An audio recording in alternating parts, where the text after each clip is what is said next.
This conference will now be recorded. Like finally, when we were on the plane, just before we were about to go out of the back of the plane, I remember I had this feeling all of a sudden like, oh no, what if my chute doesn't open? I hadn't thought about that the entire time, right? And so we're backing out of this thing, and we flipped out of the plane backwards, and I just remember like the rush, I couldn't breathe. I'm like thinking, oh my gosh. And then this incredible calm feeling came over me. And the calm feeling was the fact that there was nothing I could do any more than I'd already done.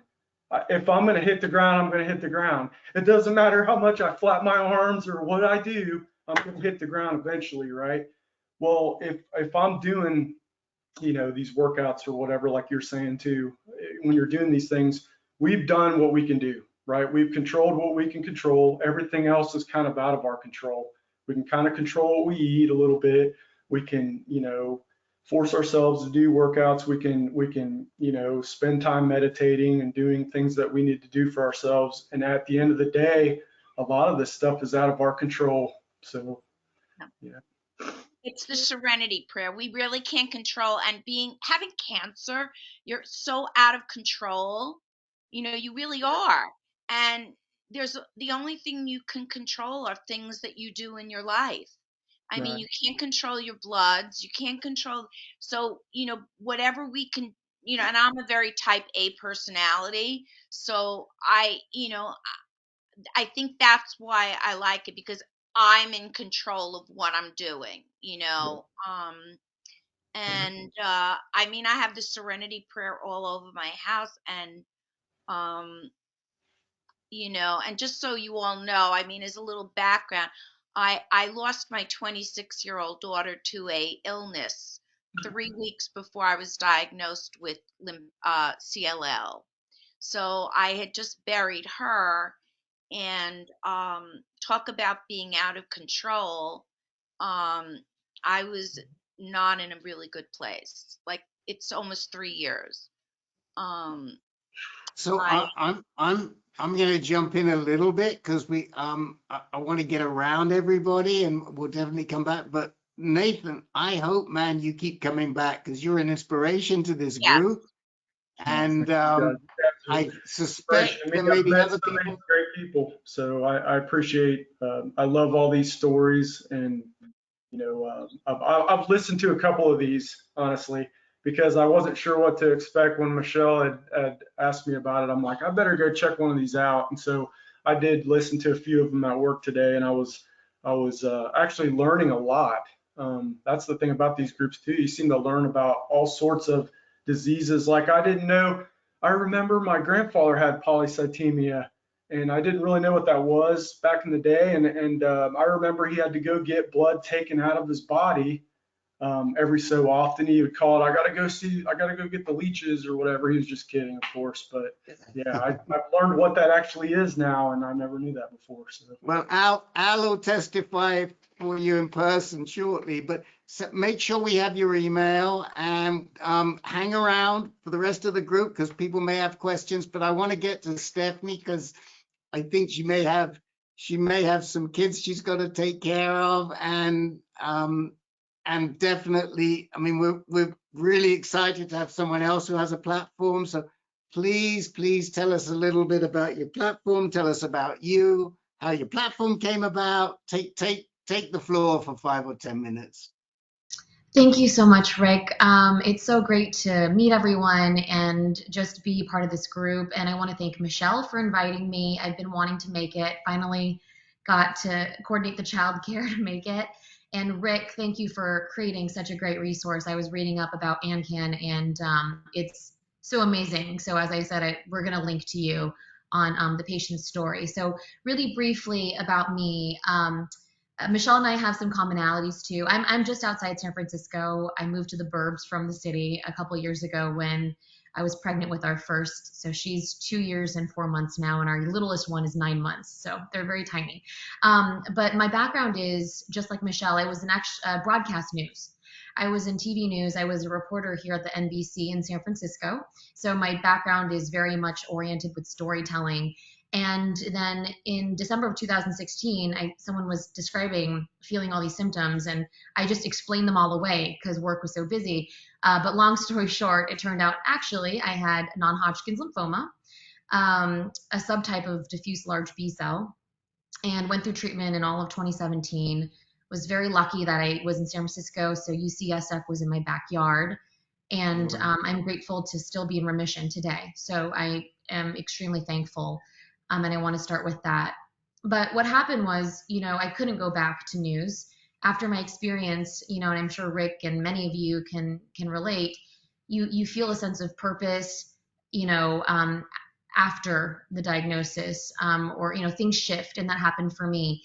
And I wanted to create a resource for people that was there 24/7. The tagline at the patient story is human answers to your cancer questions. I think there's so many resources out there for, they're like WebMD type resources, which is fine, but people want to hear from other people, right? Like this group, there's no substitute. So what the patient story does is we interview patients, former, current patients, and it's very in-depth, and we do it video and also in written form. And we put it in FAQ format so that you can easily find the answers to the questions you're looking for. And, we're very purposeful about whom we feature so that it's really very straightforward. People don't sugarcoat their answers, but it's also inherently positive, right? Because people are in a place where they want to share. And our YouTube platform has also gotten a lot of traction. And Nathan, maybe we can plug your YouTube videos from ours or something. But anyway, it's all about amplifying the voices of patient stories. So, and we're starting to do, so Michele and we're coordinating, we're collaborating. So at ASH, she was, looking at everything with CLL and all the different updates. And so we're collaborating to put up content where we're talking to these experts, right? Like the top of the top specialists in CLL. But as you know, doctors speak in medical jargon, like it's like unbearable. And the goal is to get them to not speak like that, or to try and translate it into ways that we can understand, and also focus on what we care about, because they're so used to talking to their peers, right? So we're uploading we're working on a lot of these CLL stories right now. And hopefully we can share with you. And, the last thing I want to say is, while I can't stay on the entire meeting, it is important for me to hear back from people about what they want, what's, the best support, what information is great. And if possible, then we can, create that on the patient's story, which is growing a lot. And by the way, we cover a whole range of cancers, from blood to solid tumors. Our priorities are actually CLL, myeloma, MPNs. Nathan, you were talking about polycythemia vera. I've been learning a lot about that. We're covering that now too. Prostate cancer, lung cancer. So a lot. And so hopefully you can take a look at the patient story. Let me know your thoughts, and happy to listen. So thank you for letting me speak.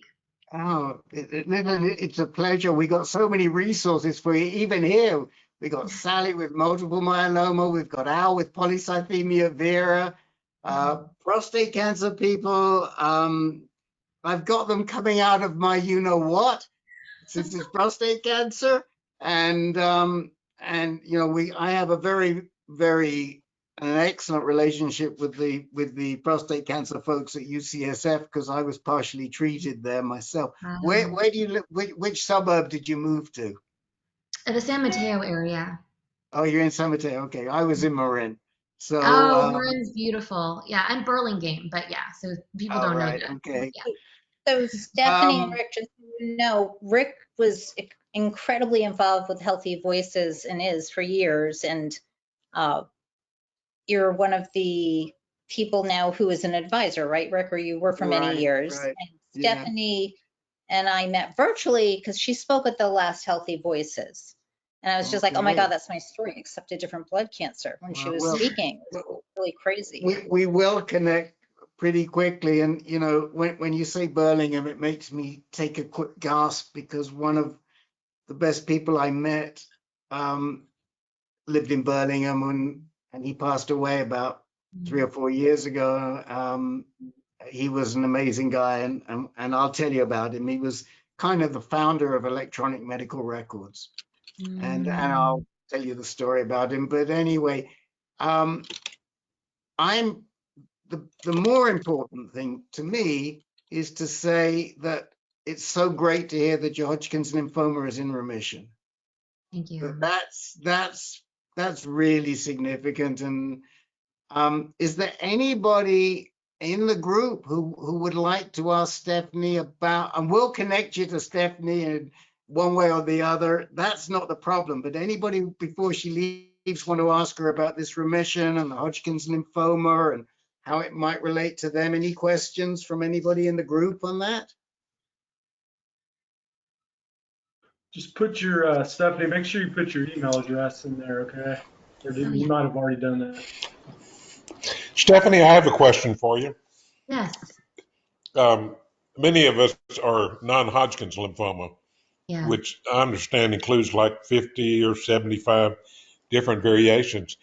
With Hodgkin's lymphoma, are there variations of that? Actually, so I have non-Hodgkin's as well. It's non-Hodgkin's lymphoma as well, and Hodgkin's has fewer variations. But it's a great question, and I'm happy to say that we're able to start growing because we're starting to get more resources, so we can put more stories out there about different subtypes. But by the way, I've heard about you, and I'm really excited to meet you.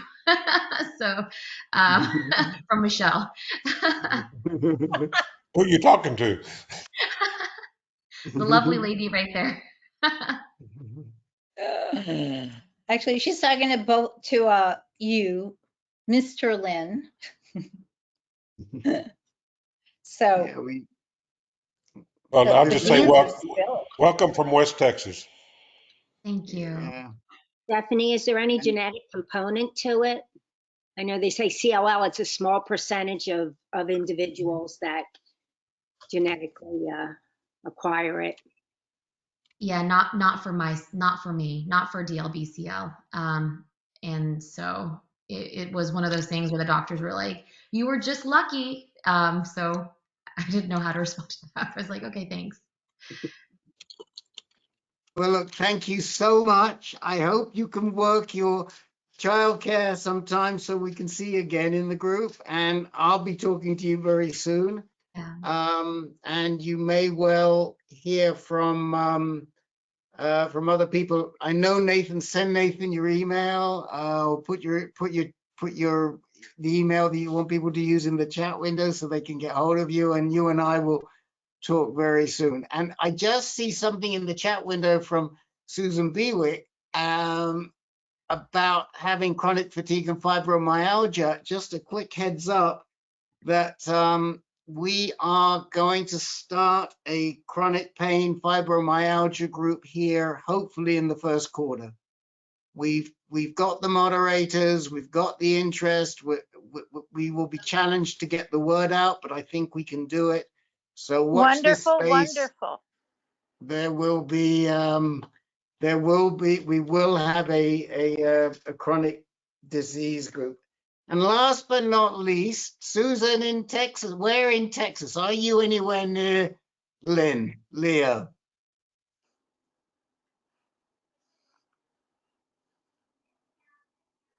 So you're still muted. here? You have to unmute. We can hear you. Oh, we could hear you. No. Can you Wonder if unmute, Susan?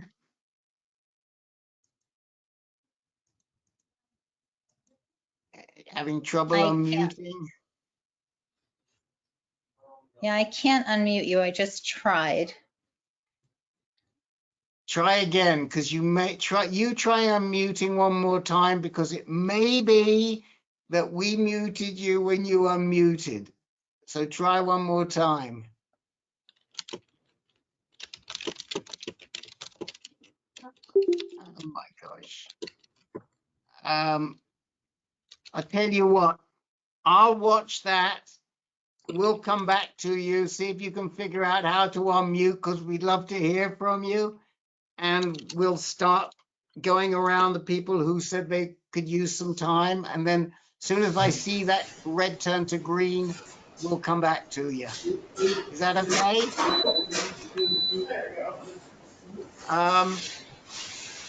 Okay. So Jane, you had something on your mind.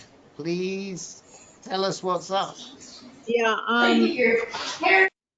I am interested in if anybody has had any luck with the Evusheld. The last time I was in with my doctor was the beginning of December, and he was pretty excited about it. And I have emailed him since, and he said that he's at Weill Cornell, Dr. Furman, and they've only gotten 320 doses into New York Press, and you know how to give it out and all that has been kind of challenging. And you know, he's pretty optimistic right now about where we're at with COVID.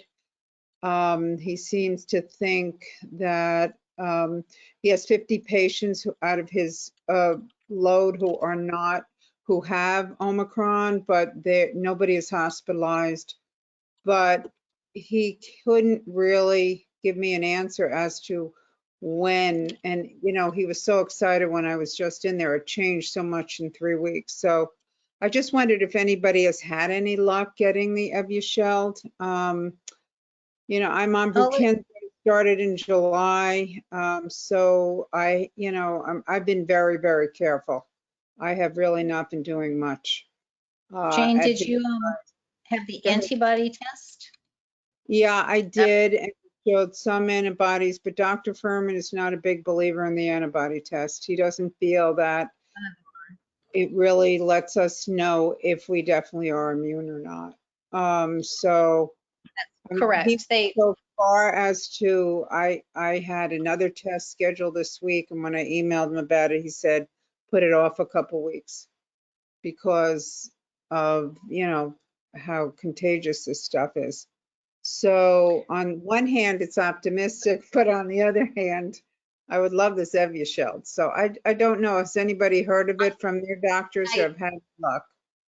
Jane, I have a lot of information on it for you, but has anyone gotten it yet here before I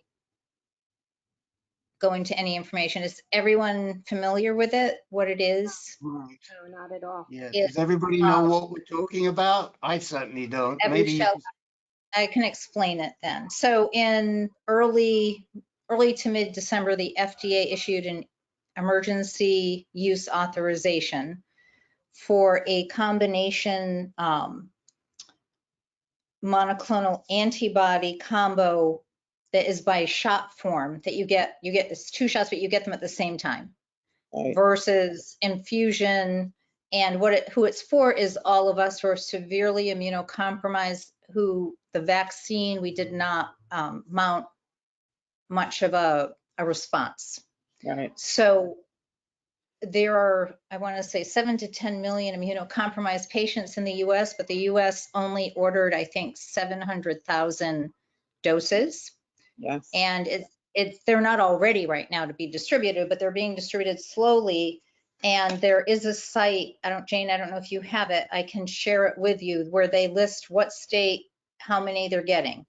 As an example, I did a whole analysis so women in my CLL Women's Strong group, they, some of them have been calling different states, and they will travel to the state. Like there are 2 in the Midwest who were going to do a road trip to Miami together. I mean, and to get it. However, they called around. One lives in, I want to say, Kentucky, and one in Indiana, and they called all around different hospitals, smaller hospitals. And don't you know, they're both scheduled to get it within the next week. They are. There's someone else. If Florida has a ton. They seem to always be getting all of these types of things. And so I know people who have driven to, so Florida does in fact have a lot of it, and comparatively speaking. And there are people who winter there who I know who have gotten it already or are scheduled to get it. It's only, I think, want to say distributed in 2 places there. So Massachusetts is an example. in total has only gotten about 2,200 doses. When you think of all the hospitals here and all the people. I was at Dana-Farber this week and I asked about it. I had already written about it and they said they will only be getting, as far as they know, 48 doses. Oh, God. And they said, because I'm in a trial there, that's like the LLS study that measures your antibodies. I did get some antibodies after the booster. I am ineligible. That knocked me off the list. And I said, well, you told me that they don't mean anything, the antibodies, because you don't know if they'll work. And also you don't know how many are enough. And they said, that's right. And I said, so, but I can't get the Evusheld. I said, don't you, I mean, like, that's crazy. Yeah. So, but they're prioritizing, and I don't know how they're going to do that. So this is happening in lots of places around the country, obviously, but you do have to call around and, you know, I did not look at the numbers in New York and New Jersey. As I said, I did look at all of New England, and it just didn't make sense to me because some states like New Hampshire got more in some of the shipments than bigger states. Like I just did a quick study of it. So I don't know what they're basing it on. Okay, I'm thinking it's going to be like the vaccines where it was hard to find initially, and then it will come forth. Are you under the impression that would give us 6 months of immunity if you took the Evusheld, Michele? That's what I read. I mean, that's what was in the release that the FDA had. Right. It'll be 6 months versus the Regeneron. Has anyone here gotten the Regeneron cocktail, as they call it, or been exposed to COVID? You have? I've had COVID twice, and I've gotten the Regeneron one of the times, and it does work. It's pretty awesome. So it just speeds up the process, and then it's gone. You know what I mean? And so it's a good thing. Right. The Regeneron, I think, works for a month. You know, you'll have a good immunity for about a month, whereas this Evusheld would allow us to do more. I think for 6 months is what I had also read, Michele. Thank you. Yes. So I just worked with a guy last week who has fairly advanced prostate cancer and in San Diego, and his medical oncologist referred him to infectious diseases. He got sotrovimab. Yeah. I don't know if you're familiar with that, and he chose that. He'd been offered the Regeneron, but he didn't like the idea of the side effects on the Regeneron, and the sotrovimab seemed to work quite well for him. Sally, what do you know? I have a feeling you probably know quite a bit about this, so come on in. You don't have to sit on the sidelines. Jump in. As far as I know, the Regeneron is a monoclonal antibody as well, but it's to be used after you've been diagnosed with COVID. The new one, the Everlon, is a proactive before you get COVID to help you not get COVID. So they're totally different antibodies. And one is to help get you through the COVID faster. The other one is to help prevent you from getting it. I put in the chat, but California got the largest number of doses, and that was 6,000 for the entire state. And in talking to my specialist and my oncologist, both of them said, you know, unless you're exposed, you're exposed, don't try, running the hassle to get it, because, the Omicron is not as severe as the Delta. And in their experience, especially in the last 3 weeks since Christmas, that even if you're immunocompromised, the new Omicron does not make everyone so terribly sick. It doesn't go, because the virus does not attack the lungs. So I'm just like everyone else, watching and waiting. So the problem with go ahead, Michele. Go ahead.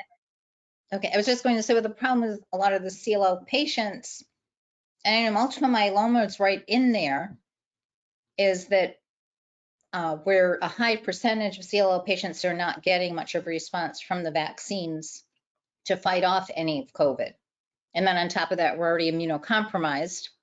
And on top of that, and I don't know about multiple myeloma drugs, but the BTK inhibitors, and I think is also venetoclax, render the vaccines, like they're finding, because of how they each attach to different things, that if you're on like an ibrutinib or an acalabrutinib or zanubrutinib, forget it when you get the vaccine.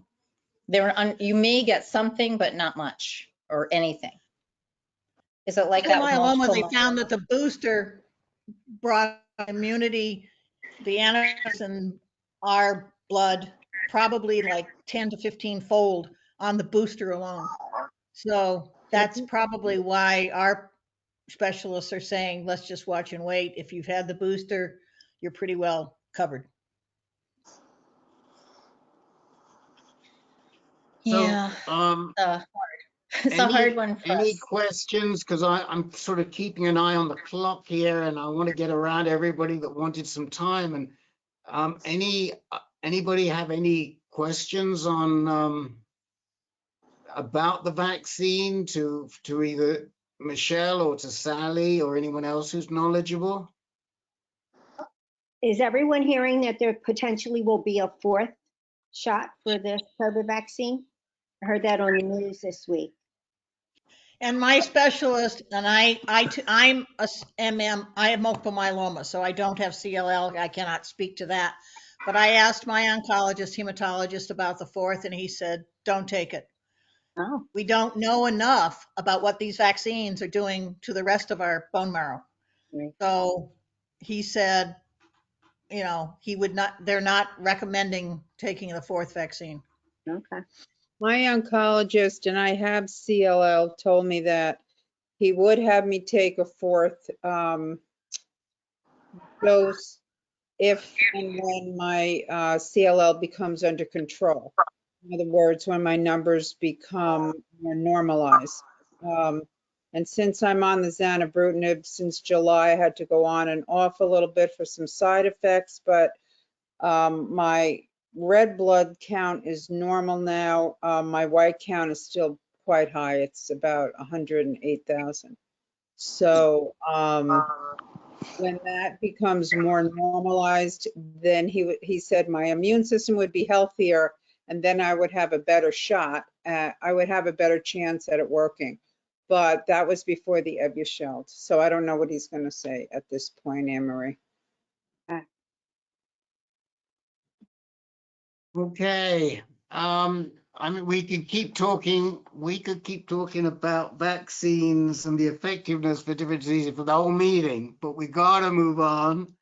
And sadly, we've got to move on to a sad topic. And I'm going to ask Ashley. And Ashley, if you have anything else for yourself, please use this time too. But I know that Ashley would like to tell the group, speak to the group. So go ahead, Ashley. For those of you that know Farran, unfortunately, she passed away shortly before Christmas. She was in hospice for a while, so she was sick. She was only, I think she was only 32. She had cutaneous T-cell lymphoma. It's such a tragedy. It's so heartbreaking. She was one of the kindest people. And it's just such a shame that she was taken so early in her life. Yeah. We had asked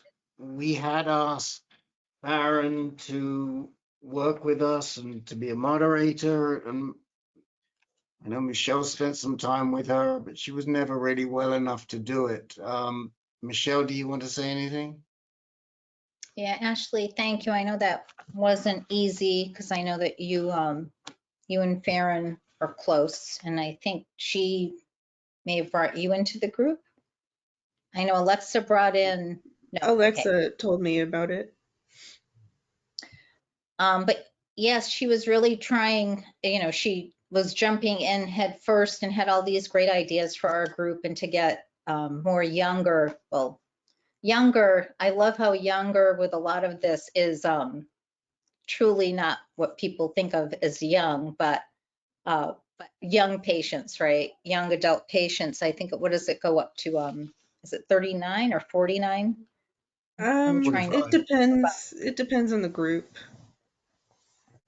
So I'm liking the young, and that CLL, we're all young, I think, until like our late 60s. So, but with Farran, she had all these great ideas to do for the group, and she had just started doing some of them, and then she just started going downhill. And then, unfortunately, things got really bad. And I know she was fighting this for how many years? Do you know, Ashley? I don't know. I'm pretty sure it was, she had said maybe since she was in school, maybe. It was a long time. Yeah, I know that. I can put her obituary in the chat. That would be, I think, really good. So, sorry to, I know her, I also know that what she had was incredibly rare. She said she was only one of, I want to say, 5 patients in the US that had this particular type of lymphoma. Is that right? Did I get that right? It's just. Yeah, she had lymphoma. I know it is kind of rare. The type that she had.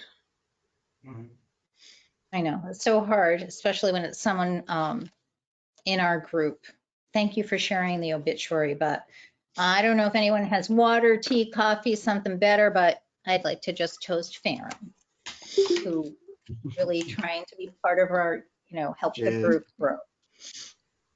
Yeah. I know, I kind of wish I had a martini. Thank you. Susan in Texas, I sent you a message in the chat.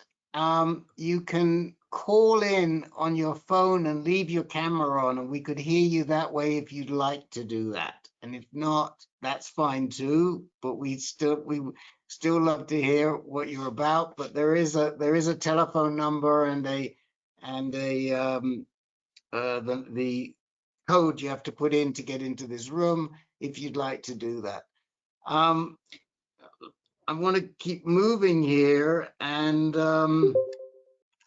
Lynn, you needed a couple of, Lynn, that is, you needed a couple of minutes. Okay, I'll be quick. Just let you know that COVID has come to visit our house. We went for a Christmas gathering, and there were 8 of us there. And within about 3 to 4 days, 5 of the 8 had come down with COVID, including my wife, who I rode in the car back and forth from Dallas with. And we shared a meal in one of our stops. And she was pretty sick, and I did not feel comfortable in leaving her alone. She has fallen a couple of times, so we continued to share a bedroom, but I kept my distance across the bed from her. And in fact, I was tested 2 days ago just to be sure, and my COVID test was negative. So, and I did have 3 shots. I was tested after the first 2 and had created no antibodies. And then I had the 3rd shot, which was Moderna. Once again, had that in September. So anyway, I'm certainly grateful to say that everybody is better, and I didn't get sick, and we don't know what type it was. Only 2 people out of the 5 that got sick were actually tested, but anyway, I'm guessing it was the Omicron, since it moved around so quickly. I am just pleasantly surprised that you didn't catch it, Lynn. You must have mounted some kind of response. I think I'm just too ornery. It just couldn't get to me. But just to tell you this, these symptoms were fever up around 102 degrees, very similar to flu, headache, aching. At least that's what my wife was telling me. And I was checking my temperature. I did have a bit of a cough, so that's why I felt like I probably ought to be tested. But my son-in-law, our son-in-law is a firefighter, and the day we left to come back home, he had gone to work, and his crew was all tested because one of them had come down with it, and our son-in-law tested positive as well, and he was the one that had prepared our meal the day before for our Christmas meal. So that's what we really want you to take care of yourself there, sir. So just please be careful. Hopefully the fact that you've had the vaccine and it's keeping you safe is a real good sign. And I mean, what I've heard and seen is that most people who are facing Omicron, if they've been vaccinated, it has affected them in a fairly mild fashion. I mean, the scare is for people who cannot get the vaccine. And we know a bunch of these people because of medical reasons. If they come into a contact with Omicron, then that becomes a much bigger issue. So I just wanted to. Anybody want to? Yeah. I was just going to say one other thing on Nathan. I know you said that you got one of, I think you said Regeneron or one of Yep. Tom Henry, who's been part of this group. He has COVID, which he had gotten all the vaccines, but he has CLL. He didn't mount a response, but he then got the Regeneron cocktail from being exposed. But it's the Regeneron, even though they say, I think, is it 90 days they claim that it's good for 180 days, maybe it really only has its peak is at 18 days.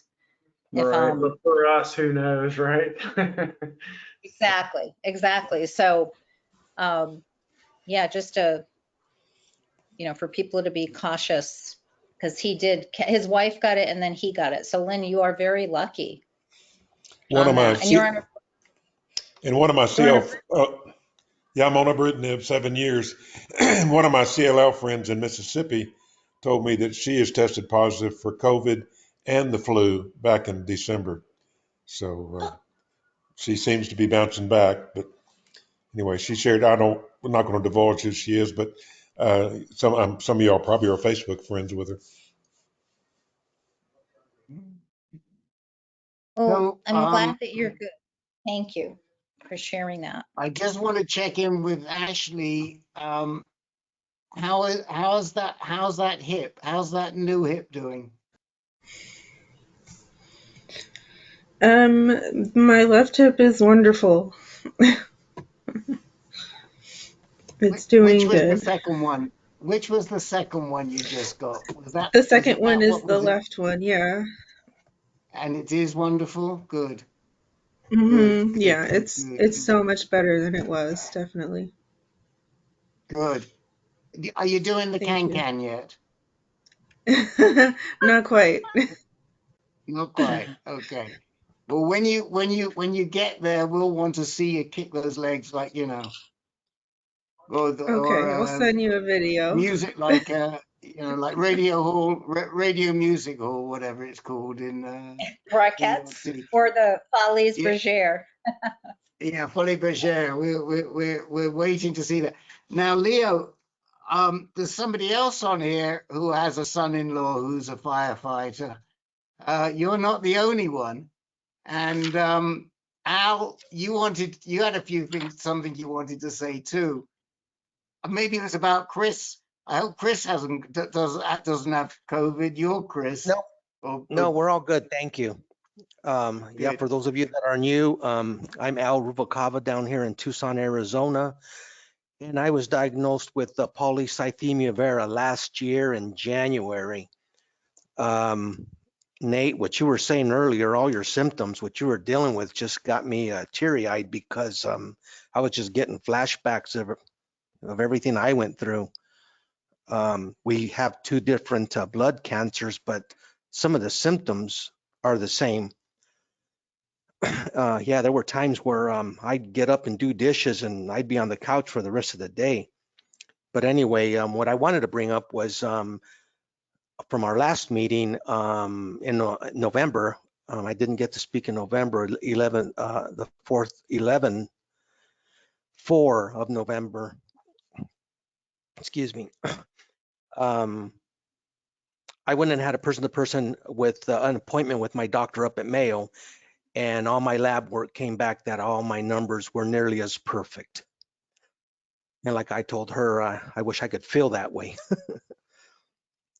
But yeah, my numbers have been down where I do not need to go and give out my blood anymore, like I was doing. Haven't done that in about, I'm going to say, I think I've gone to maybe 8 months already, and it's still down. And Nathan, I can relate to you being in the hospital. I went in and had 3 units of blood, and I think Michele did too at one time, and that's no fun. One of the things, especially fun when they don't have your blood type, so they got to give you, like, I'm O negative, and they had to give me O positive because they were out of O negative. So they can do that. They just have to titrate it real slowly. Yeah. Oh, wow. Well, you're here. That's what matters. Oh yeah, we're all here, man. Back to the 3rd shot, the booster shot. Like I was telling Rick, and it was I really didn't understand it from the nurse. I sort of had to like repeat it several times. I took my mom to get her booster, and because my disease, I qualified to go in early and get it. So we both got the Moderna, which the first shot was a full shot. The second shot was a full shot. Now the booster shot is only half of that. So my mom got the full 3rd shot and I got the full 3rd shot. I got a full 3rd shot. Okay. So I did as well. I did too. Yeah, so a lot of these people that are getting the booster shot, it's just half of the 1st or 2nd one. Is that correct? It depends on what the pharmacy has, basically. I actually was the first person that pharmacy had seen asking for the booster shot, and he wasn't even sure how to write it up yet. Wow. But it was, and I got Moderna, and it was a full shot. From what I understand, it's just sort of, it doesn't really matter if you get the full shot or if you're not immunocompromised, the booster is, like you say, a half dose. Okay, but the full dose, though, that gives you more protection. So if people get, I don't think that's been determined.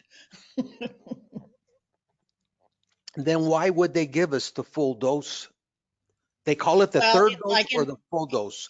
The booster is half. As I said, I got a full dose because they hadn't even distributed all the booster shots yet, and I was immunocompromised. Interesting. At the clinic I went to, they were giving out, the dose would be a half dose, but when I explained my medical history, they decided to give me a full dose. There you go. I think, the hope is that it'll get a better response, but I don't think the research has proved anything out with that yet. Yeah.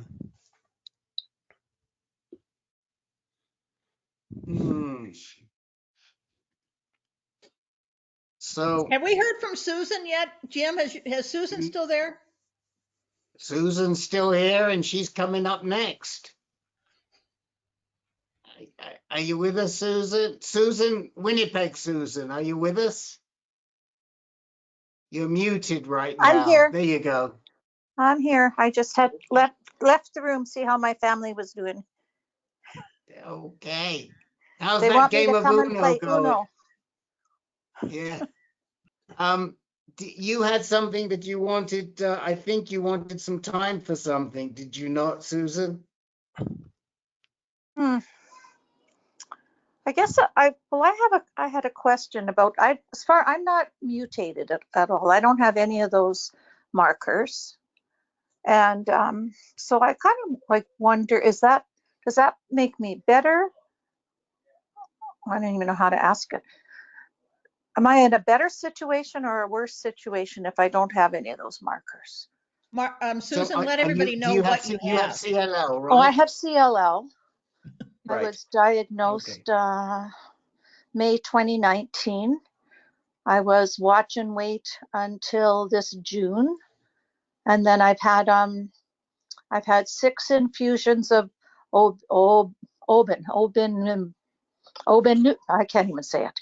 Obinutuzumab? Yeah, that one. And now I'm taking venetoclax until June of this year. It started in June taking venetoclax, and I'm at the full dosage of 400 milligrams. So my numbers have been in the normal range for several months now, and I'm just taking it a day at a time. Can Michele or Nathan or somebody with CLL here, or Leo or Lynn, explain the importance of the mutation or non-mutation to Susan? Sure. Sure. Susan, Susan, are you unmutated or are you mutated, or do you know that? I guess I'm unmutated. I don't have any of those numbers. At least I can't find it. I'm in Canada. Oh, so our doctors are different from what the U.S. doctors. I'm sorry to hear that Tom's had COVID, because he's the one that actually gave me information to give to my CLL doctor. And as a result, I had the 6 months of Oben, and I'm still taking the venetoclax. But I don't know where to look up about those markers. I guess it's possible. You ever have a bone marrow biopsy that you remember? Oh, I haven't had one. No, hasn't even been suggested. I gotcha. It's possible. And I'm 70, so I'm in that. Go ahead, Leo. That upper range. I was going to say it's possible that you have not had a FISH test, which would show what your markers are, and the doctor may not check to see if you're mutated or unmutated. I don't remember anything. Well, nothing that was called a FISH test. I mean, I've gone and had blood work, lots of blood work, taken a lot of that, but on the positive side, they are seeing now with the newer treatments that the markers are not so important. Certainly, if you have 17P, you would not be a good candidate for the traditional chemo treatment that's pretty much gone by the wayside. Michele, you want to add to that, Michele? Yes, that was and that was proven with even longer research that was presented at ASH, that they started a lot of these trials some years ago when FCR was still, FCR was the predominant treatment until probably about 4.5 years ago. And so some of these trials have been going on, and they go for a certain amount of time to make sure that everyone's okay at the end or whatever. So, or to prove out what the trial goals were. So they found time and time again at ASH, everything that was being presented, whether it was like, venetoclax or BTK inhibitors or combinations, that they beat out traditional chemotherapy or chemoimmunotherapy. So FCR would be the chemoimmunotherapy because of the rituximab. And what you're on, Susan, is pretty cutting edge, the combination. That's what, so Nathan, you were on obinutuzumab and ibrutinib? That's right. Yep. Are you still on ibrutinib?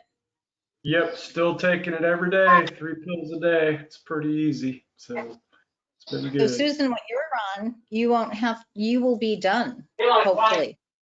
Yeah, in June this year. I take 400, so 4 pills. Yeah, so that part's Just, good. And but you're if gonna you start know with, you're, you can go ahead. I'll come. they must have found out you were mutated from a test, which would show those other, I would think it would show all those other prognostic indicators. So they didn't, do you get all those blood test results? Well, the last few months I haven't had the blood test results because I've gone and just had the blood work and then talked to my doctor's assistant. But there's been no mention at all of any of those markers or fish test or whatever. So I don't know, because I guess because I feel like, I'm in this group, whenever I've been here, I'm the token Canadian. So, and our doctors are just handle things differently. So. But you know Susan, you're do you mutated. have a patient portal? I'm sorry. Do you have what's called wherever you go? Do they have what's called a patient portal that you No, sign in? You no, don't.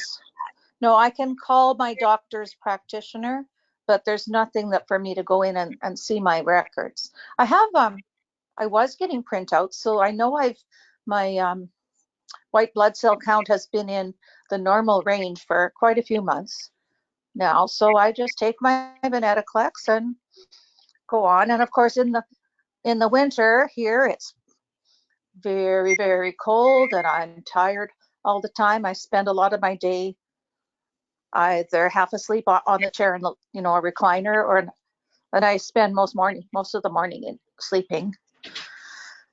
So it's not much of a life. Yep. But so I just thought I would ask, because I don't know what those whether that's good not to have those, whether it's good not to have those markers or good to have the markers. No. You don't want the markers. Okay. I mean, mutate better than unmutated. And those of us who do have certain markers those markers signify that we're tougher to treat, depending on the markers. Okay. I think Leo said it the best. I think if Tom were here, he'd say that none of that matters anymore, right? Like that all these new drugs are great and a lot of these markers aren't as important as they used to be. Right. Well, yes and no. I had 6 months of Oben, so now I'm just take the venetoclax and hope it's doing what it's gonna.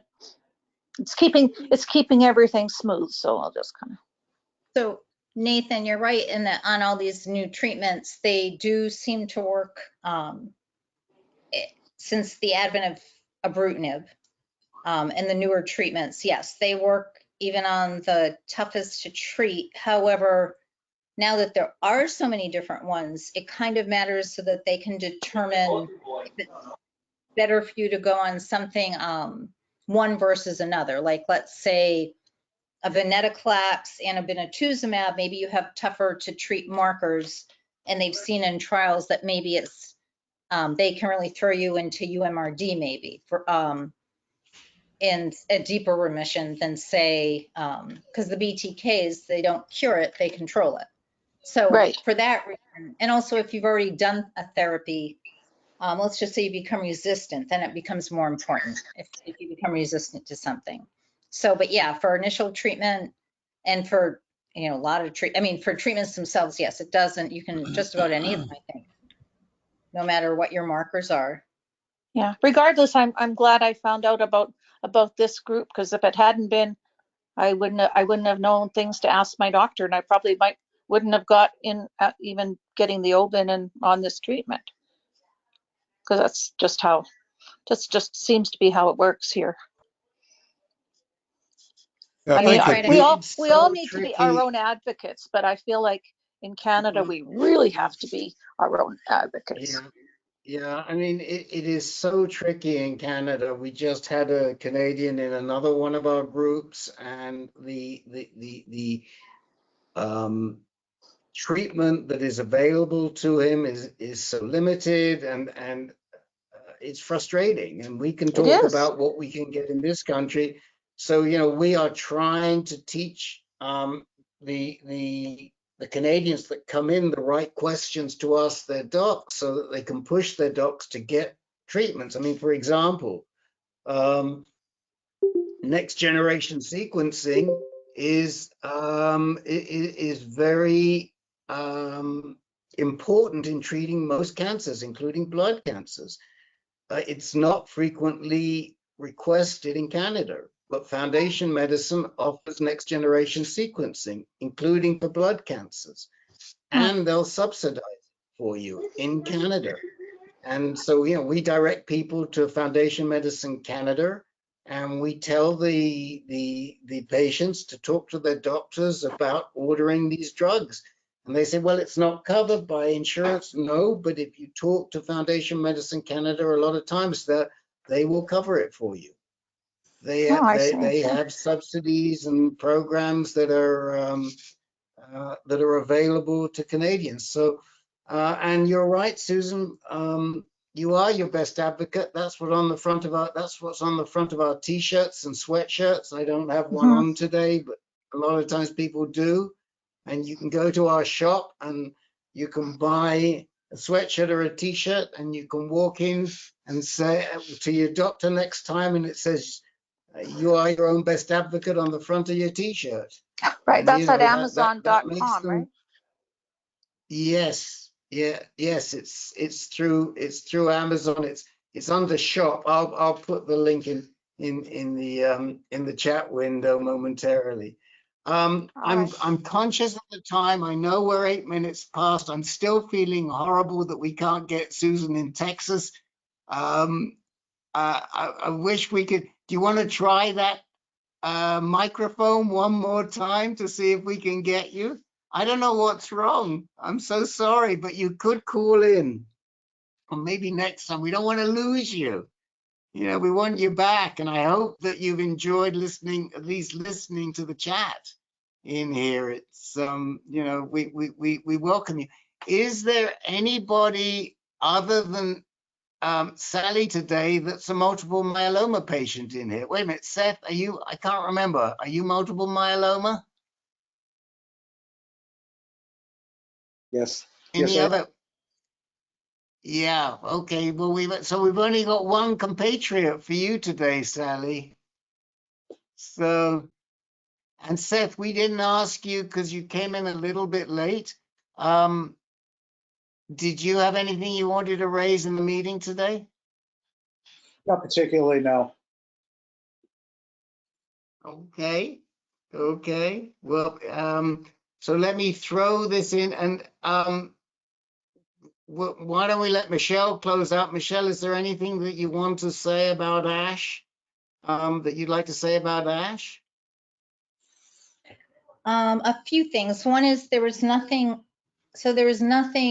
earth-shatteringly new as far as new discoveries. However, there were, Gabby apparently wants to speak too. She hasn't had her time to share tonight. Okay. So although there were no new findings, as I had said before, that they've been testing things longer, they can more accurately say what is the success rates at certain trials and drugs that some of us are using. Also that zanubrutinib or Brukinza, which Jane is on, they think will be approved for it's been approved for something else, but that it will be approved for CLL in a short time. That pirtobrutinib is the next, it's a different type of BTK inhibitor, and that the way it attaches itself is different in that with pirtobrutinib, they claim it's reversible, and that because of that, it's not going to kill off as many things it shouldn't be. So they're hoping that will show great efficacy and low side effects, but they're testing it. And I've even asked about, they're saying they're still trying to find out if that too would be indefinite. There's a potential right now, but they don't know for sure.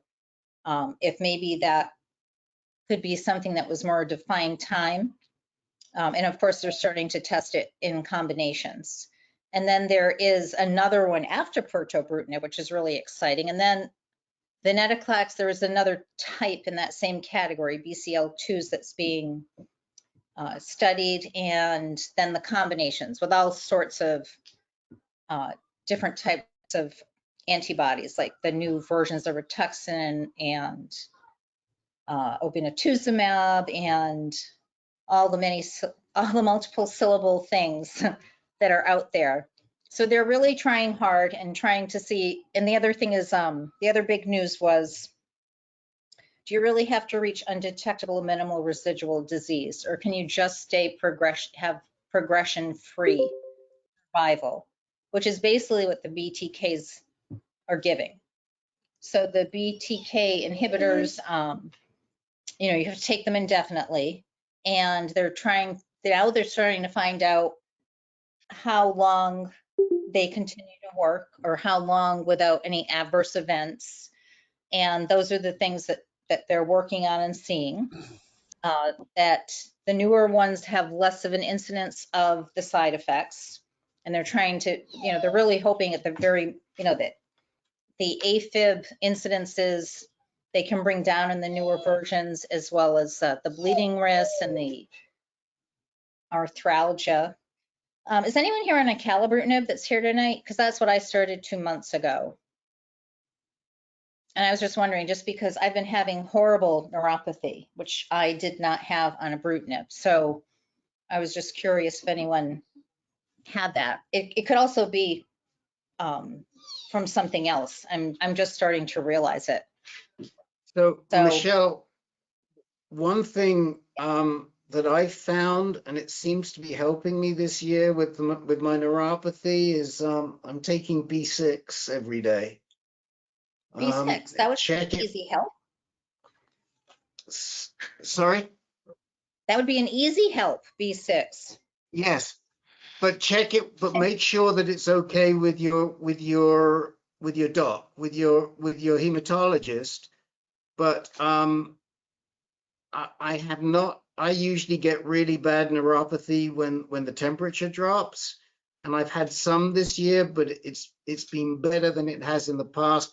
We talk a lot about neuropathy in some of the other groups. It was a tip that I picked up from somebody in there, and I tried it, and I think it's helping me. So you might want to try it. I have no idea why it works, but you might want to try it, and you might want to sound that out on some of the other forums. And by the way, for those of you who didn't want to ask, but didn't know, ASH is the American Society of Hematology, and this is probably the biggest conference of the year for all the blood cancers. Is that right, Michele? It is, and in the world. So the top docs from all over attend. I did not, because there was so much being presented on CLL, I did not have time, unfortunately, because there were like multiple things even for CLL at the same time. I didn't get to attend anything for multiple myeloma or polycythemia vera or any of the other things that some people here have. So I am sorry about that. But there is news. There was news on all of it. I know multiple myeloma. There was some things after you had such a fantastic year of new discoveries. There was more at ASH, and also for CLL CAR T is a lot of questions were asked about it because we keep hearing about it, and then but all these other drugs are getting approved, and it's because of all the other drugs getting approved that patients have more options. So if they continue to relapse, they have another option to go to if one of the other drugs didn't work, so they don't need to go to CAR T. But CAR T has made great strides for CLL, but it is not, and I did not know this, it is not a cure. You can still relapse. You generally do relapse from CAR T, at least with CLL, which in the early days, I think they were saying it was curative.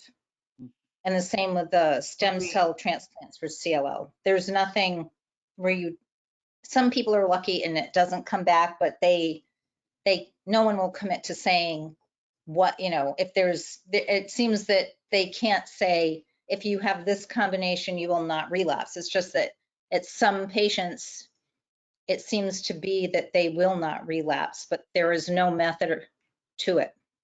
So they can't definitively say one is better than the other. Lee, did you want to add anything about MM? We had 8 people there from HealthTree, and as Michele just said, there has been another great year in the advancement of the drugs for multiple myeloma. Last year they announced 5. I think this year they announced 6 or 7, including 3 new cars for the CAR T, rather than just the standard one that they've been using for the last 2 years. And those are in phase 2 and 3 clinical trials right now.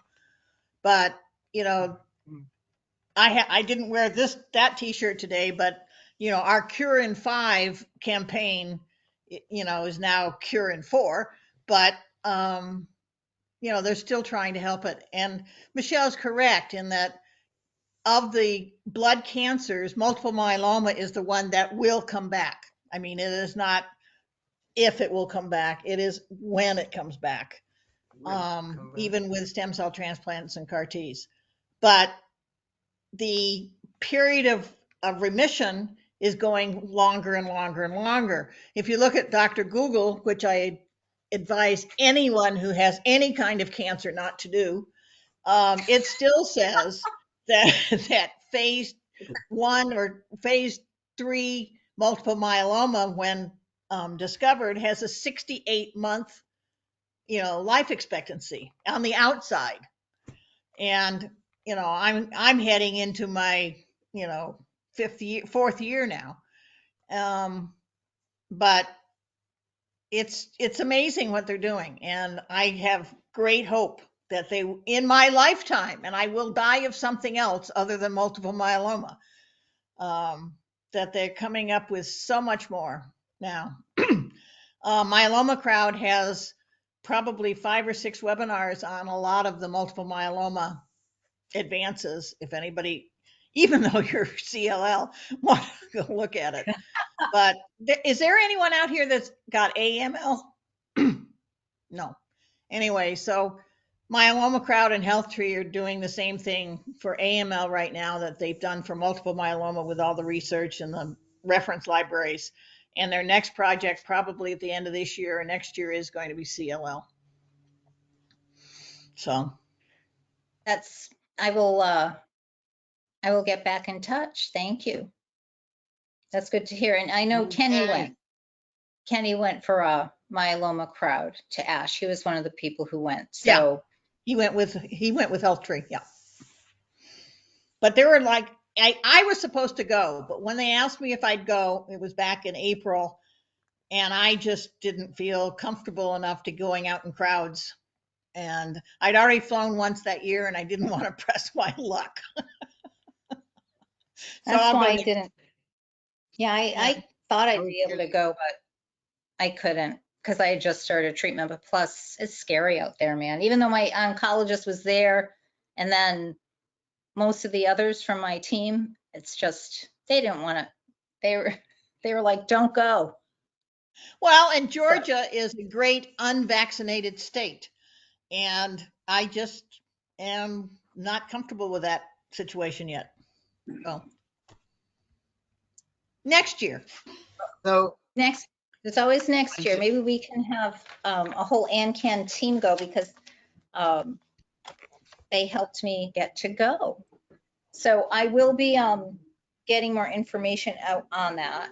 It's coming out here and there throughout the month of January. So be on the lookout. And I have a very, very important announcement to make before anybody leaves, which is that I do believe it might be Michelle's birthday tomorrow. Is there any truth to that? Yes, that's true. I'm going to be 29 3/4 again. Happy birthday to you. Happy Happy birthday Happy to you. birthday to you. Happy birthday, birthday, dear dear Michelle. Michelle. Birthday, dear Michelle. Happy birthday to you. Happy birthday to you. Wow. All these Aren't voices. we I a know choir? you and I are almost birthday twins here. Yeah, we're both That's right. type A. We both discussed it, right? Absolutely. And last year I spent my actual birthday with those of you who were in the meeting in January last Might year. just sit and So, hold it. but anyway, thank you Okay. all. That's a great way to end our meeting tonight. I hope you all join us next month, and it will be, hold on, let me give you the date. February the Check it out. 4th. The 3rd, February 3rd. The 3rd or the 4th? Yes. The So 3rd. all of Oh, you newbies, whoops. So ignore what I said. It's February the 3rd. Next meeting, not February the 4th. I couldn't see straight. It's too dark here. I have to get myself a new calendar. I'm still working off the old calendar. So that's okay. that's 3rd. So we hope. I sent Susan an invite for our meeting tonight, and I said it was Thursday, January 4th. So, you know, but she made it. She figured it out. I figured it She out, did. yeah. All right, so we hope to see you all. Thank you, especially to the new people, and we really hope you come back.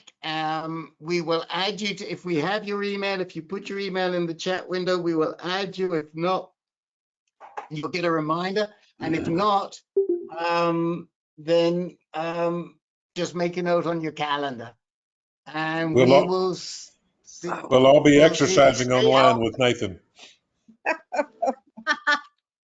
Yeah, I'm retired Oh, from YouTube, but yeah, you can. I did document it, so I can actually say that I did it. You know. And could I ask Michele, could I just ask Michele and Sally and Al just to hang on just for a minute? I promise I won't keep you very long. You can So, ask. okay. Okay. Stay safe, Good everybody. night. Right. Yes. Thanks. Yes, Thank stay you safe. all. Please stay safe. Good night, good night, good night. Where's Al? Good night, everyone. Thanks for Good night, joining good night. us. Thank you, thank you. Good night. Well, we'll give some people a little bit of a help. And, well, Ashley and Susan will give them a little bit of a help here. And we'll give Susan a little bit of a, there we go. So it's just us. You rocked it's it. just us folks. So I really, I'm so sorry that I'm being so crazy busy, and I meant to tell you to ask you if it was okay to do that, because I wanted to just show you how we run a meeting, some of our other meetings, where we identify the new people up front, we go through the new people, we ask everybody who needs time, and then we run through those people at the end. I mean, we didn't do too bad. We probably ran over about 15 or 20 minutes, but we had 4 new people, and that's a lot. I mean, you know, normally, well, you know, in this group, I can't remember the last time we had 4 new people, and it's great, but it squeezes you a little bit when you've got 4 new people. And we wanted to get to the ASH stuff as well. I think that if we would have had like 2 new people, we probably would have finished right on time. So I just hope it gives you sort of a feel for how to run. Next month, I'll just stay in the background again, but I just wanted you to see kind of how we do it. And I'm open to criticism, I'm open to comment, I'm open to anything you want. So it's all good. Yeah, went well. and it moved, and people got more, they were shy, of course, in the beginning. I just want to know what happens to all the AnCan emails. In addition to all that, all our people that come in, and then we don't see them, and they seem to be good with the meeting. And like I said, I didn't even get the one this month. I know. I don't didn't either. get one this month. I got it. So it I didn't get probably should have been, check your spam, because a lot of times it goes into the spam, but I definitely got it. Okay. I can tell One you. of the questions I had is like when Lynn sort of Yeah. took over the meeting when we were introducing new people. I think, yeah, the Lynn with an E. How do you stop somebody from just rattling on with their own stories and try to corral them back? That's a great question. You wait until, this is what I do. You kind of wait until there's a break, and then you jump in, which is eventually what I did, because she was just going on too long, and I pulled it back to later on. I mean, everybody wants to tell their story. It's kind of natural. I mean, that's just what they want to do. And you just have to, I mean, you saw I jumped in a lot of times with different people during the meeting, and you just have to kind of wait for them to take a breath. And, you know, I wanted to pull Nathan back a little bit, but I just had to, you have to wait. But when you see it, you just got to jump in and say, and come up with something, and then redirect the meeting a little bit. But you're right. I mean, you know, we didn't really want Lynn going on, and she still got a story in and everything else. But I mean, I think she was happy. I don't think she felt that she was ignored during the meeting. But there's no, you've just got to be willing to do it. I mean, I tell you what you can do, but I've only had to do it a couple of times. You can mute them and jump in. Oh, cheeky. I know I have a hard time sometimes interrupting people. Yeah, I get it. And you know, that's sometimes you just got to do it. And you as moderators should always feel comfortable to jump in. I mean, I wanted to bring you and Sally on the multiple myeloma on the ASH side, but you could have equally said, you know, I'll say something about multiple myeloma when you're done, Michele, or something like that, and it's perfectly fine. I mean, that's why you're here as the moderators, and I think it's really good to be able to when you step up and just let people know, and it's just fine. Or if I've missed something, if I'm leading the meeting and I've missed something, send me a note, you know, or if Michele's leading it or Al, send us a note, and then it redirects us, right? For example, I didn't realize that Stephanie had a time issue. But when I found out, then I was saying to Stephanie in the chat, you're up next, but I've still got to wait for the person to finish. If I would have known Stephanie had a time issue, I would have gone to her more quickly. So, you know, the moderator communication is really important, because it makes the meeting run smoother. But I thought the meeting went fine, and 14 people with 4 new people, that's a handful. That's a handful. And we had, I think, a good mix of ages tonight too. Yep. And yep. And Stephanie, I'm hoping, can bring in yet another group. We'll see. Yeah. But I'm hoping she's very open to collaborations, and like you, Rick, it's just like there's room for everybody, you know? So yeah, that's it'll be great. And I told her that privately in the chat, that we're just thrilled to collaborate with her, and I'll talk to her. And I just have to say to Mr. R, I've been trying to call you for the last 2 days, and I just keep I suddenly realized, oh God, I didn't call out. And I wanted to get you today, but I'll call you tomorrow. Okay. I will, for sure. Yeah. All right. And again, I'm just taking all this in, I'm still wet behind the ears. This is all new to me, so I'm still learning.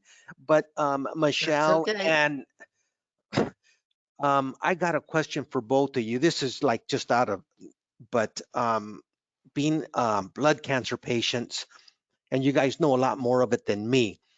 I won't get into detail, but I had a situation over the holidays where I just got so stressed and I felt my numbers just like shoot out. I mean, my blood is as thick as it is.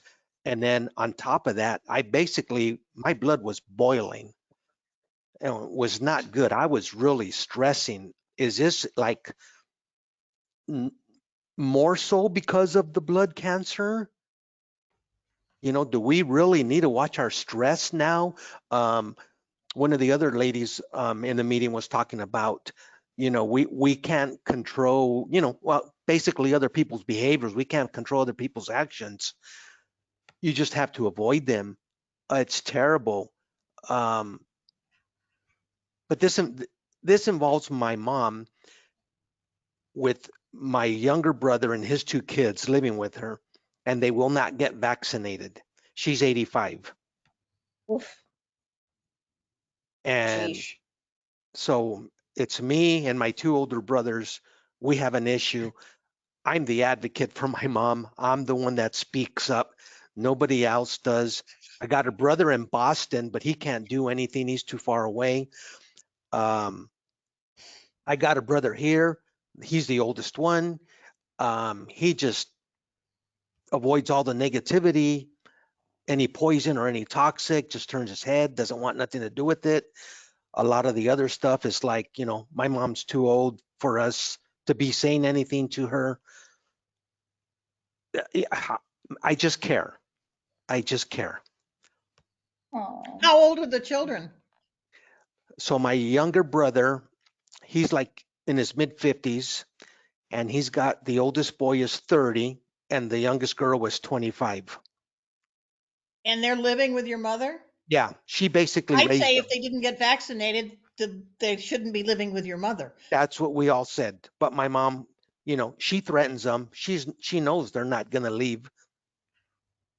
So, why I mean, fight they're it? adults. They can get a house of their own. We know that. We know.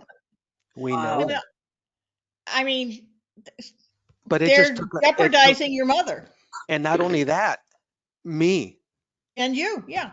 My wife called my mom and told her, you want to call and talk to Al, that's fine. But don't bring up anything you're not going to back up. Yeah. Don't because I tell you, I went to the lab to get lab work done because I felt my numbers were shot. I was that sick. And I was were they, did they get really bad from that? no, From your, no.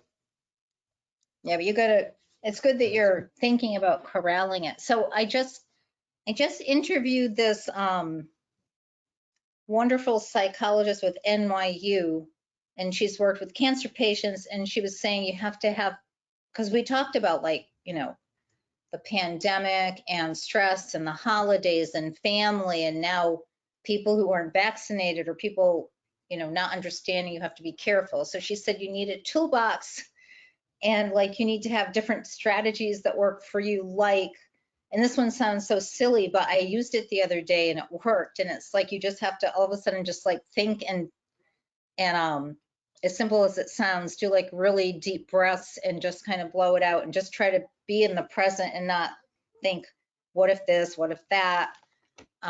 What if my mother catches it?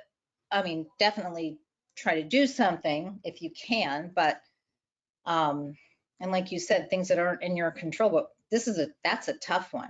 That is really, I mean, and there are other things she said, like I haven't gone back to listen to the interview myself to see all the other things to learn because I was trying to do a lot of things at once, but I'm sure that Rick and Sally, you probably have some go-tos on that, or I'll go exercise. I know it's another one. Mm-hmm. But what do you all do, Sally? I walk out and go make bread. You had said that before. I want to taste this bread. You must make pretty good bread. You've been doing it a lot. I do. You know, I've heard that if you can make good bread, you can make good beer. Oh, that's interesting. I've made wine, but not beer. Fascinating, Sally. You're like a Renaissance woman here. Well, Also, Al and I accidentally dumped about 55 gallons of red wine down my driveway. Oh no. Oh. One of the fermenting tanks was sitting in the driveway and some Yahoo backed into it. Oh, no. Not me. But you lost all your wine that you made. Well, we made more, but means getting more grapes and starting the whole process over again, but it was okay. So Al and I talked about this several times, and of course my advice, Sally, was exactly the same as your advice, identical. You know, the big issue is, of course, it's easiest for us to say it than for somebody to actually do it. But I mean, Al doesn't disagree either. I mean, forgive me for speaking for you, Al, but you know, we're all on the same page. But the problem is, who's going to lay down the law? Yeah. And you know, these kids are totally disrespectful of Al, and they're disrespectful of the other uncles, and they're trying to put the blame on the uncles for for making trouble with the grandma. I mean, you know, What they're about the changing parents? reality. What about the kids' parents? Yeah, well, he's there. And again, you know, he gets into it with his kids. You know, we weren't raised like this. And these kids come from a divorced family. The mom was a total witch, and it really affects the kids. And it's sad to say, I mean, watching these kids, if you were to meet them, they're the greatest kids. But behind all that, there's no family values, there's no morals, you know, no respect. If my dad was there, this would not have gone on. He would not have allowed this. That is not the way we were raised.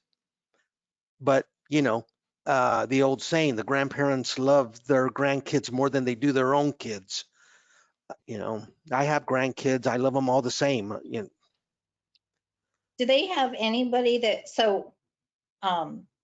you know, I know with my sister's kids that if they were out of control, if my father spoke like their grandfather, then they knew. Yeah. Right. Are you that person in the family, or is there somebody else? You know, they would probably flip me off and drop the F-bomb. But their father can't convince them that this is not right? I can't control that. I can't. I don't know what happens over there.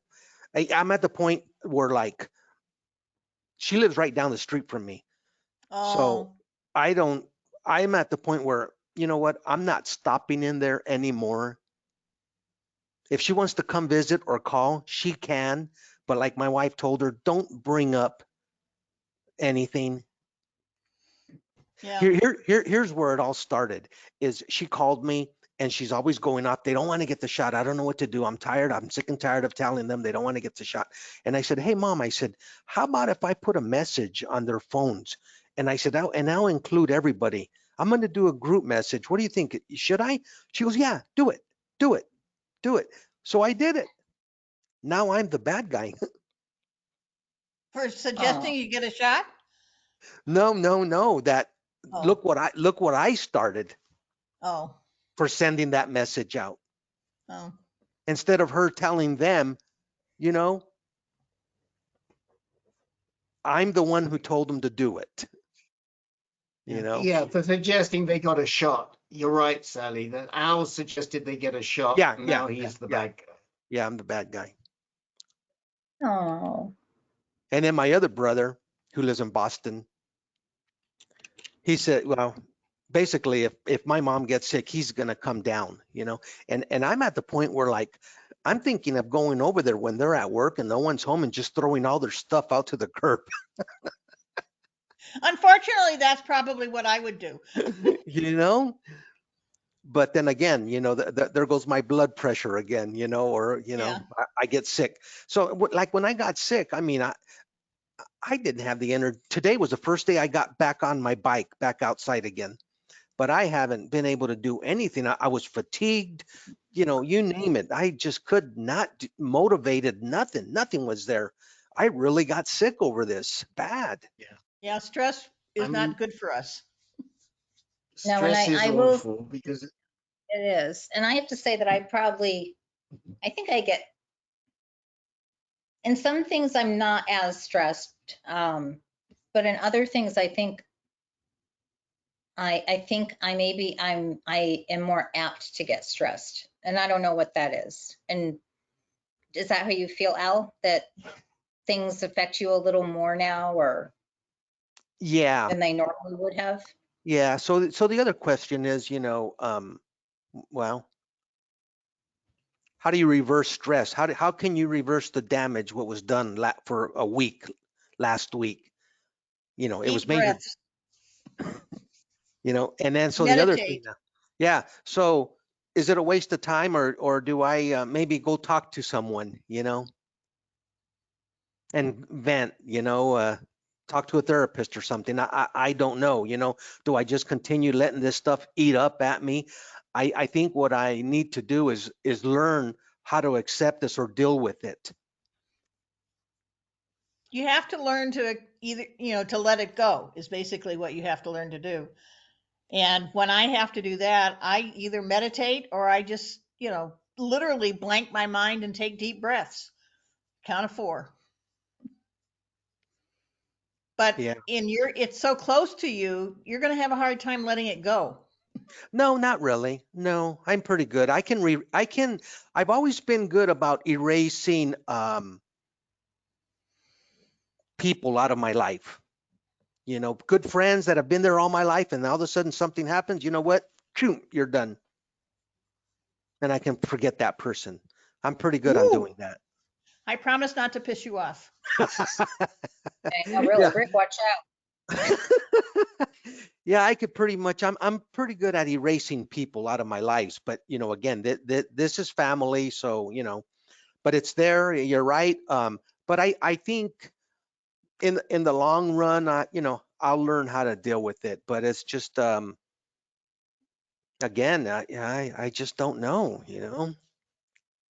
But you've got to take care of yourself because Exactly. if you, Yeah, and that's the thing too, is that I don't think my mom acknowledges I have a disease. I'm sick. And that's what my my wife, family doesn't either. because they see you well. Mm-hmm. I stopped and talked to someone on a bike ride today, an old friend, and she says, "Oh, well, you look good. You look great." She knows, and she's aware my wife's cousin. But little do they know that inside we're all torn up. It's like every day I have a hangover. Those are my symptoms. It's like I feel hungover every day. Mm. Some days are worse than others. Some days are better than others. I'm really glad that you got out on that bike today, Al. You did better than I did because I couldn't even make the time to do it. But I really am. And I think it is important to the extent that you can to let it go. I think it's important to talk to other people like you are doing right now. I think that if you can make a mental note for the meeting in February, we should talk in the group about how people handle stress. Yeah, I was going to bring that up. We've done that in other groups. Yeah. Yep. I did want to bring it's that a up. fantastic topic.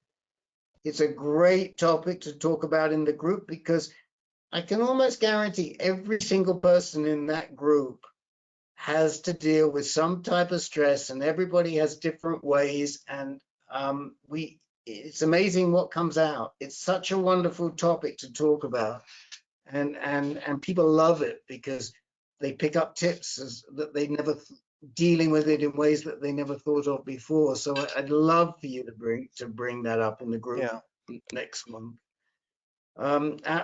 Can you reverse what happened? You can't really reverse it, but what you can do is know how to deal with it better next time around. Yeah. and get better at it. And, some people are good at doing that. Others are not. I'm still not good, but I'm getting better. So that's my 2 cents, whatever it's worth. Well, thanks for listening. Thank you. Of course, We're all anytime. we're all in the same boat. If you want to reach out, Al, I'm here. And I'm sorry, but my alarm was that now I'm overdue for my meds. My Okay. well, I should Okay. come. Okay. I told Al to ask you to send that picture of you and Brian in your Santa Claus. I don't know if he did, but you need to send that picture to Al because it's such a cute picture. Oh my God, Brian will Okay. kill me if he knows. I'll send it to you, Sally, too. It's like one of our daughters sent Santa. Oh my God, they're so tacky. Santa outfits to Brian and me and the dog. And they were really cute, but they were just like, I'll send them. I don't know how Brian will like me sending him around in this Santa outfit that has a hood and little faux We won't fur. tell. We will. Our lips are sealed, right, Sally? Right. We never saw Okay. nothing. All right, guys. Okay, Good night, guys. everyone. Good night. Good night. Good night. Thank you. Thank you. Good night. Take care, Al.